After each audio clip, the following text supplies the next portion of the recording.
How you doing, folks? This is the second installment of Unapologetically Correct.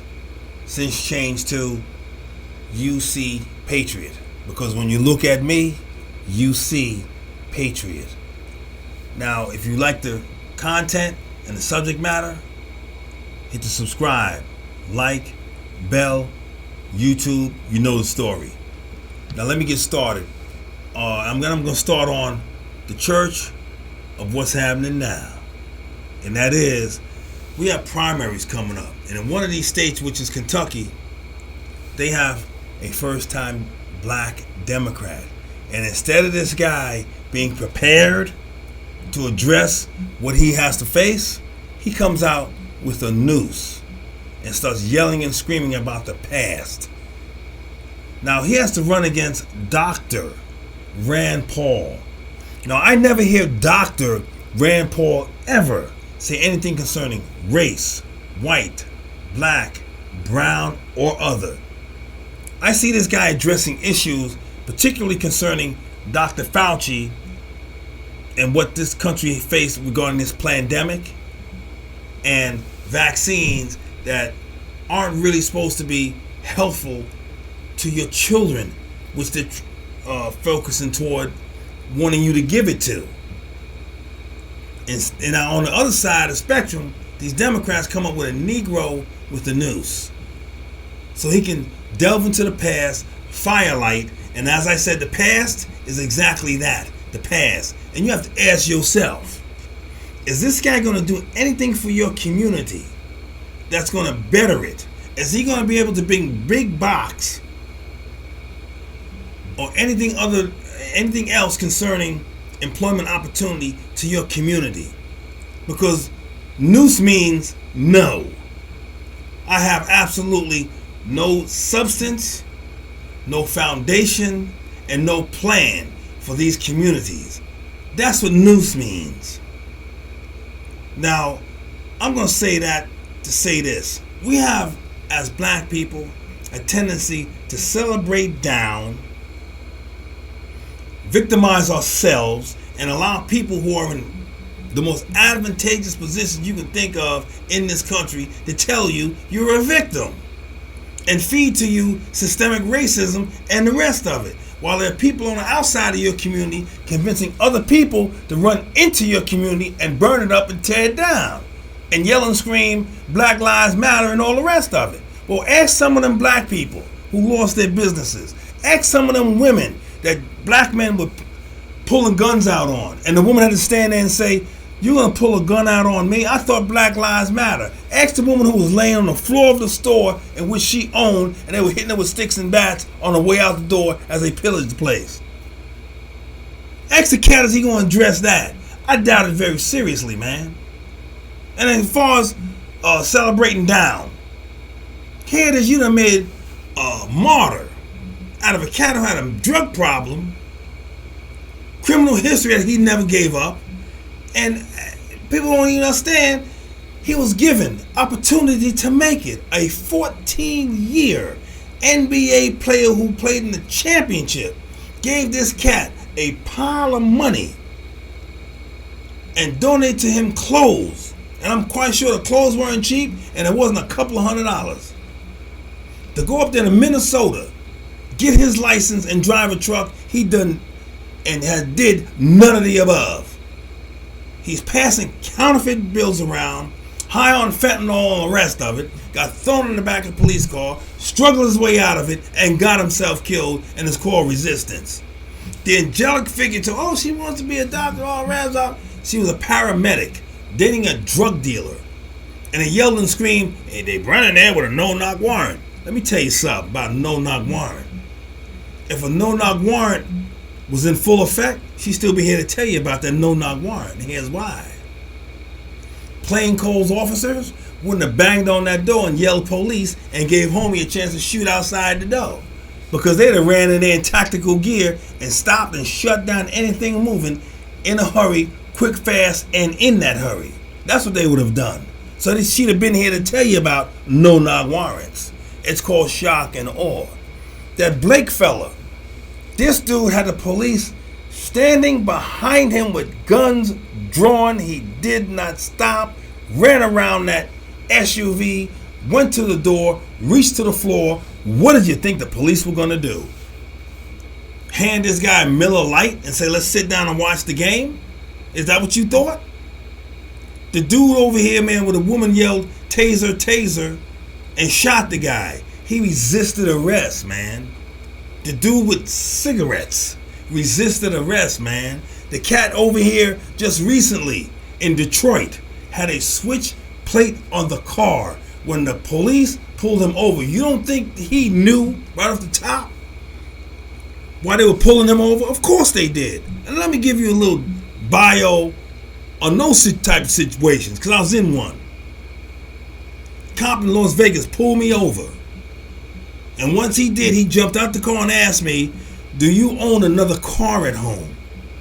I knew where this was going because I didn't. I had a switch plate on the car that I was driving. And my response was, no, I do not. Where'd you get the license?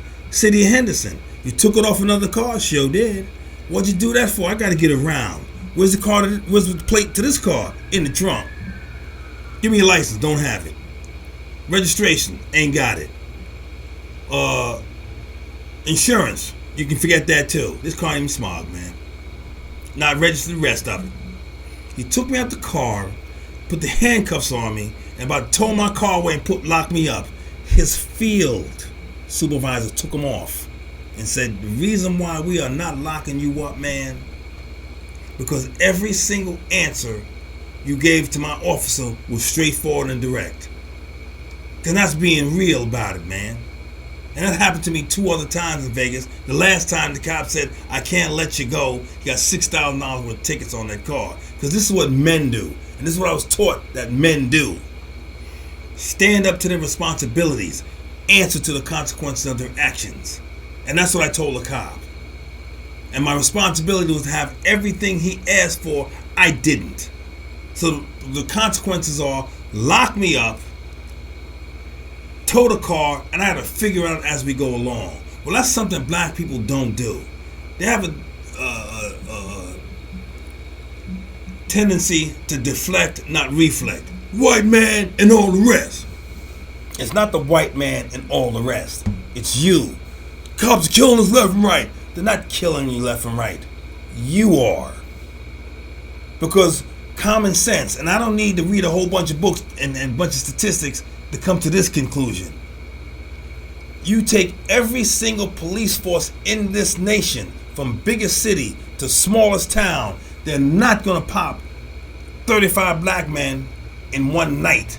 But I will direct you to a city where a bunch of black men will do just that to each other. And that's what's real. When you start reflecting, looking in that mirror and ask yourself, do you like what you see? Then you'll start coming up with conclusions and answers that you may not like. Because it's not the white man. It's you. We've been through civil rights marches, civil rights fights. If you think I'm lying, go on YouTube and look in the 60s. That's when it's the 60s, man. All that systemic racism and this and that. It's not systemic racism and this and that. It's you. You are not taking responsibility for your actions. You are terrifying neighborhoods. You can't open a park. You can't open a civic center. You can't open anything. You can't have a block party in your neighborhood because you're going to do something stupid like a drive-by. You can't even participate, man, in everyday functions in this country and enjoy your life within your community. You can't. You can't open big box stores because you're going to tear them up and burn them down. You can't get doctors, lawyers, and things of that nature in your community because they don't want to go. It's not the white man, homie. It's you, man. When you start teaching your boys to be men, your women to be women, how to take care of their man, not be disrespectful, and all the rest, the community changes for the better. It is as simple as that, man. Each one teach one, each one help the other. You're not doing any of the above. You're yelling and screaming gangster, and you ain't even that. You're a hoodlum who's running across the neighborhood. You don't own nothing. You don't control nothing. You're not participating in much. So how you gonna be a gangster? You're young. Well, yeah, Irv Gotti and this one Noriega and that one the rest of. You're none of the above. It's a travesty to them that you even take their name, because you're not doing any of that. You are not contributing to the betterment of your community, but to yell and scream the white man. And you go along with that foolishness because you have people like LeBron James, Oprah Winfrey, Barack Obama, and the rest of them telling you you're a victim. You're not a victim. You're a victim of yourself. You're a victim of your community. And you're victimizing your community. Well, these people can't even, man, they can't even go out and walk out the door to work. They got you. You can't have a funeral when you shot the place up.